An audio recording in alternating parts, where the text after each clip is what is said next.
And what an evening this is. Isn't this glorious? I was a little bit nervous earlier today because we had rain showers downtown. It was kind of cloudy out, and now we've got one of the most gorgeous evenings of the spring. Even God has chosen the side of the Tea Party.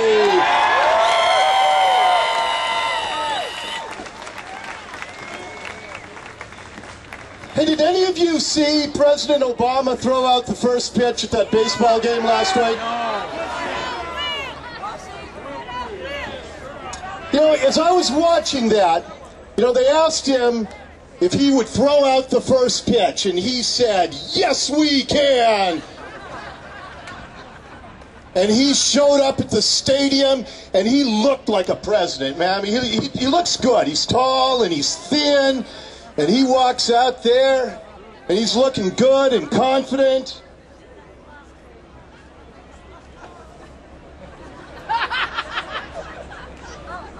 And the president had his glove, and he walked out on the mound, and he's still looking good. As he walks out there on the field, he's got his cap on, he's looking good. The catcher's ready for the opening pitch of the season, and President Obama goes...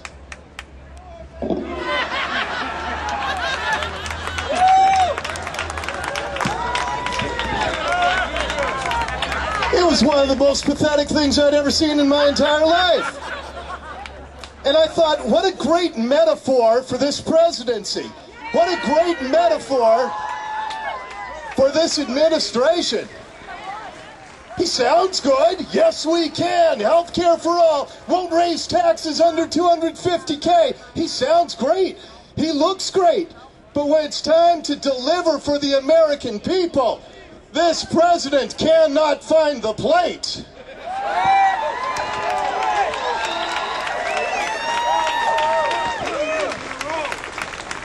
So let's go over some of these numbers here for this president. Real unemployment up near 20% still. Every man, woman, and child right now, right this second, is $41,000 in debt. A child born today owes our federal government $41,000. My family of 5 owes $205,000 right now, and it gets even worse. I mean, George W. Bush, he was reckless with his spending.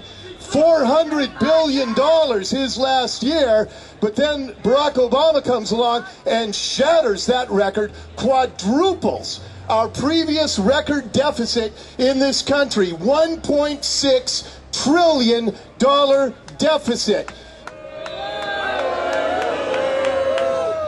The Congressional Budget Office is projecting $10 trillion in added deficits over the next 10 years. And we are paying $1 billion every day to China in interest alone. But it gets even worse because fewer and fewer people are paying taxes. 47% of Americans don't pay anything in federal income taxes right now. So what we're seeing is more and more people under the burden, but fewer and fewer are being asked to pay it. This cannot continue. This must stop, and that's what this movement is all about.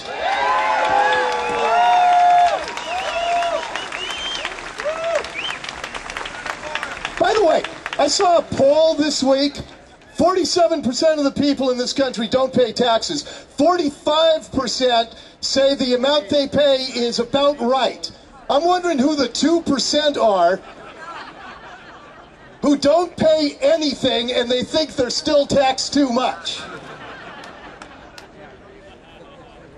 And by the way, Joe Biden, our vice president, he said last year, I played this soundbite on my show today. Joe Biden said, paying taxes is patriotic. Well, you know what? Of that 47% who pay zero in federal income taxes, 80% of those say they're Democrats. So, Mr. Vice President, I would suggest your party has the biggest bunch of non-tax-paying, unpatriotic deadbeats I've ever seen.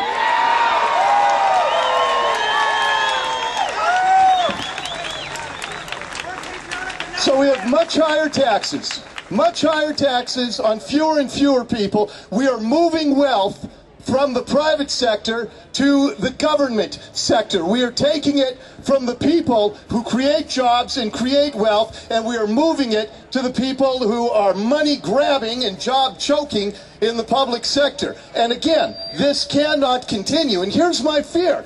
I fear that this is by design. I fear that our president wants us to be beholden to government, because the more desperate the people get, the 20% who remain unemployed, the more they depend on government, the more they can continue to grow that government. I truly believe this is all by design right now.